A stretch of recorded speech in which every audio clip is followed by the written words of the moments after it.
कहानी दो भाइयों की जिन्होंने इंडियन इन्वेस्टिंग मार्केट को डिसरप्ट कर दिया। कॉलेज ड्रॉप आउट लड़कों ने बनाया एक ऐसा ऐप जिसने ट्रेडिंग को पॉकेट में ला दिया। बिना किसी मार्केटिंग के उन्होंने वो मुकाम हासिल कर लिया जिसने बनाया उन्हें इंडिया के यंगेस्ट बिलियनेयर। सुनिए ज़ीरोधा के जन्म की कहानी। दोपहर के लगभग 4 बजने वाले थे।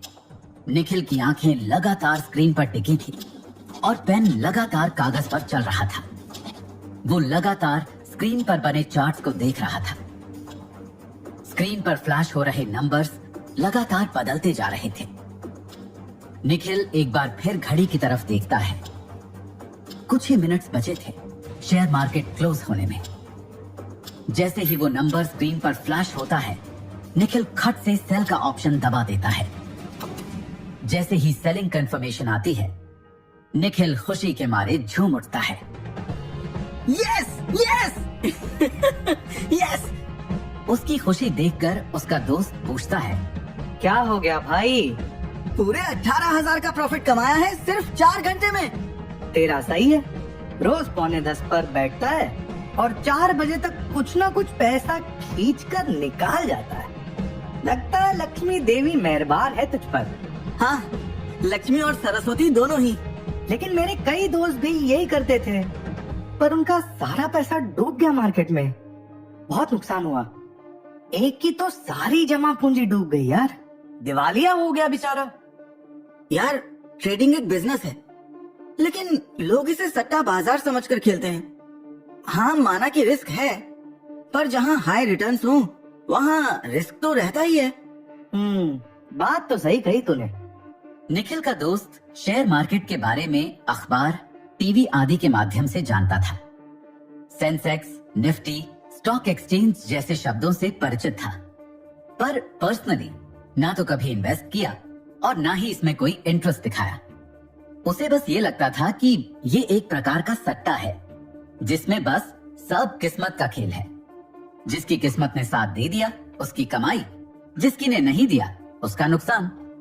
लेकिन निखिल को इतने बड़े बड़े प्रॉफिट बुक करते देख उसके मन में भी मार्केट के बारे में और जानने की इच्छा हुई।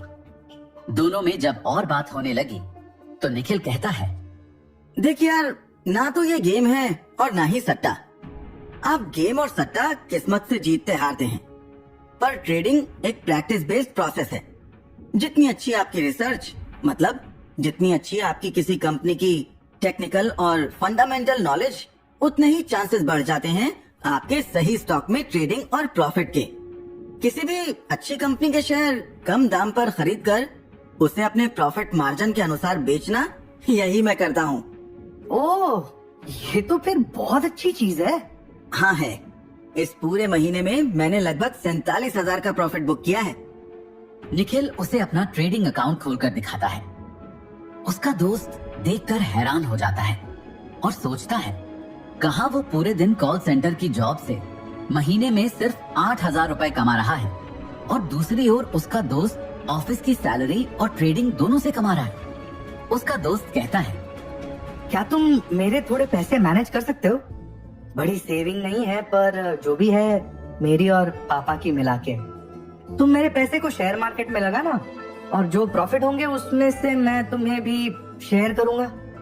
निखिल दोस्त की इस बात पर सहमत हो जाता है। दोनों ये सब बातें कर ही रहे थे कि तभी उनकी चेयर्स के पीछे खड़ा उनका मैनेजर उनकी बातें सुन लेता है, जिसे देखकर निखिल और उसका दोस्त घबरा जाते हैं और वापस चुपचाप अपने काम में लग जाते हैं। पर वो निखिल से जो कहता है, उसके बाद से निखिल की जिंदगी में एक ऐसा टर्निंग पॉइंट आता है जिससे निखिल की जिंदगी पूरी तरह बदल जाती है और इंडियन शेयर मार्केट की तस्वीर भी।